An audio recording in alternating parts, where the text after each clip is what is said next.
My art piece that inspires me most is the women, because of the weekend spending with the girls. And I loved to make paper dolls growing up. So most of my work is collage, and that adds to my textiles blending together. And they've shifted a little bit from the positions of looking straight on to where they have a look of looking up in praise. So now with that, and then I added sketching and a little carving to it. And I like to bring one more medium in every year with it. Is there an actual piece called The Women that Yes. you're talking about? It's the 5 ladies. Uh-huh. You took a shot of them. Oh, okay. Mm-hmm. And how did that come about?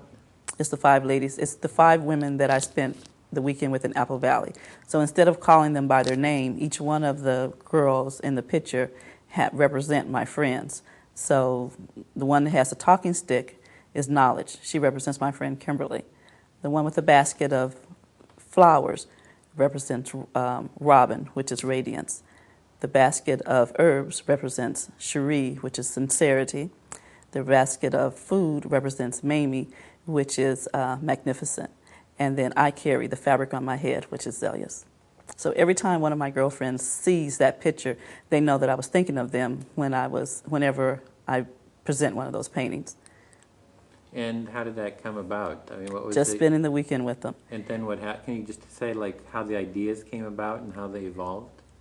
Well, as I laid there, as I spent the weekend with my girlfriends, and the images of these females came about, the passion for being feminine overwhelmed me. Even though I've been a woman all my life, there was some kind of connection of sisterhood that was just much more bigger than I ever imagined. I cherish these women. I cherish who they are, their stories of their mothers, their stories of their aunts, and I wanted to capture that on canvas. I wanted to capture that in a way without naming these particular women, but naming the essence of a woman, naming the fruit that we bring, and it's not a servitude, it's an honor.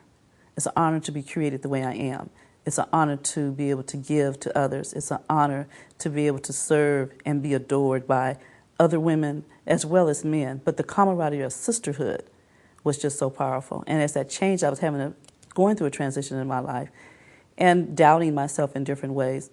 But just that weekend, and to honor the essence of who we are, and to see that and look back this was not even spoken.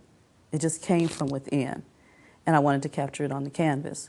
And playing with paper dolls growing up, I was able to have that tactile feeling of making clothes and layering them on top and just gluing them on and making some dimension, because I needed some depth then. And so I got real items like sage and cinnamon sticks, so that it has dimension on the piece, or it's not just flat. Do you remember how the idea came to you, like the moment that the idea came to you? Well, I was in the morning doing my morning pages. As I was writing, I just began to sketch. So I stopped writing without going into a conversation about it, just stopped writing and just started sketching. And I liked what it looked like. And when I got back home, it's when I got on a piece of canvas and did my first piece.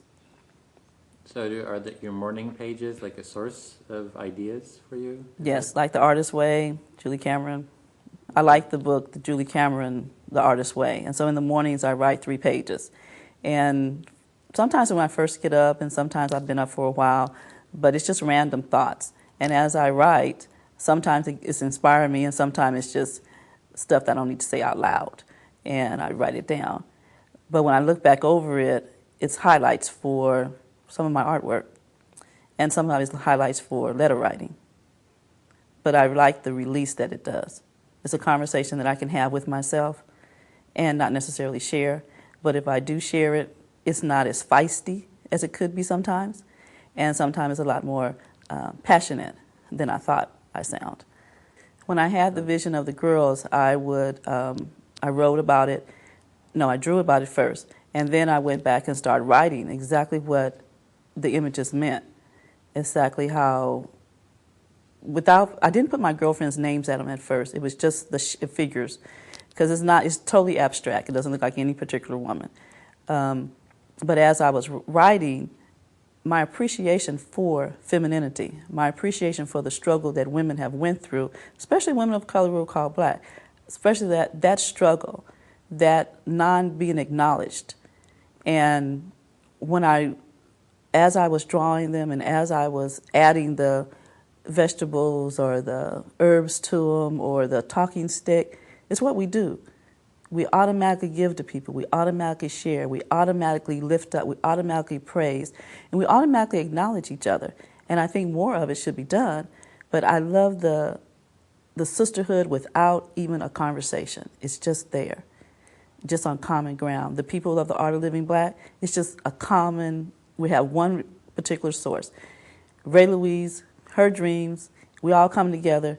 It's a safe place to be. And so the woman next to me, she's just my sister.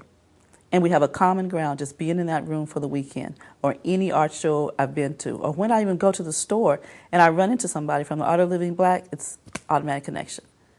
That I love.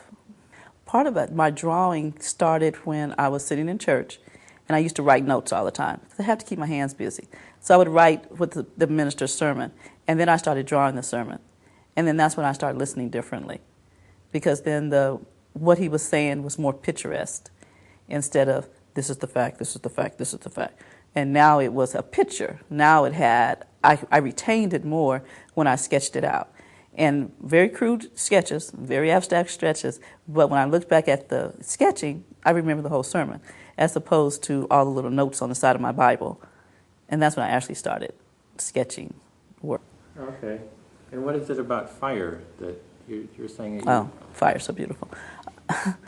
I like fire, but I do like it after it's done its damage. And so I don't like controlled fire. I just like the results. In the results is like life. There's really hard times. There's really circumstances and situations that consume you in such a way that you don't think you'll never get out of it. But in that fire, it's burn off a lot of negativity. It's burn off a lot of anxiety to where there's life there. And so when I go to a site or pass by a site that has been charred, I can look at there and I see the gift of life coming back. This little green buds, little green grass coming through, flowers coming through. And if I look closely at a structure, if it's still there, or even if it's wood on the ground, then you can see paint. And you see the paint of where someone lived there. There's someone's story there. There's someone who has lived there. There's someone's passion. There's someone's love. There's someone that painted that wall. And that's what I like about the residue of fire, is that there's a life that's come out of there. They're moved on. And even if someone made their transition during that particular fire, they left a message to others. They left a message to me just walking by, but they left a message to their family members and anyone else that knows that's far stronger than the transition of the person, far stronger than the fire. This is my favorite piece, because this was made on my great-grandmother's dining room table, the leaf of the table. So then I carved on it with my knitting needle, painted it, paper mache, and these are sweet potato buds, and this is actually sweet potatoes. One of my favorite foods.